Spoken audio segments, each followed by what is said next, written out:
I was taking a shower, but all the inmates were staring straight at me. My hair color was gradually fading. When I turned around, the collar around my neck was exposed. I ignored their mocking looks and walked back to my cell, preparing to use my magnetic powers to escape. But this time, I couldn't bend a single metal bar. The other inmates burst out laughing and told me that as long as I wore that collar, my powers would be suppressed. An inmate in the next cell spat at me. I held back my anger and walked away to avoid trouble. But soon, the gang leader ordered her people to surround me and roughly threw me to the ground. They even deliberately targeted my stomach once they heard I was pregnant. I ignored the stinging pain from the collar and forced my powers to activate.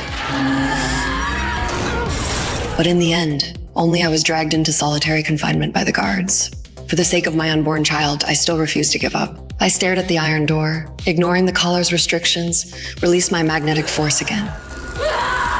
The metal door swung open, but my body had reached its limit. I slowly crawled out of the cell, eventually leaning weakly against the wall, and was found by the guards. To stop me from escaping again, the authorities decided to transfer me to a special prison and arranged a plastic transport vehicle so my magnetic powers would be useless. But my superpowered allies got word ahead of time and set up an ambush along the way, shooting out the tires. They sent an invisible teammate to scout, but his powers suddenly failed and he was shot down by the police. Then my allies lost their powers one by one. It turned out that one of the officers had the ability to suppress powers. His eyes glowed gold as he nullified all our abilities. My companions had no choice but to pull out their guns and fire. Meanwhile, the guards on the transport vehicle were ordered to move me. That is when I saw my chance. The inmate next to me attacked and knocked out the guard, while my allies outside finally took down that special officer. When he fell, the power suppression stopped instantly. All our abilities were restored. The tide of the battle completely turned, but the inside of the vehicle was surrounded by plastic. My magnetic powers were useless. The inmate said he had steel pins embedded in his leg. I hesitated for a while, then pulled the metal pins out of his body, unlocked our handcuffs, subdued the remaining guards, and quickly escaped the transport vehicle.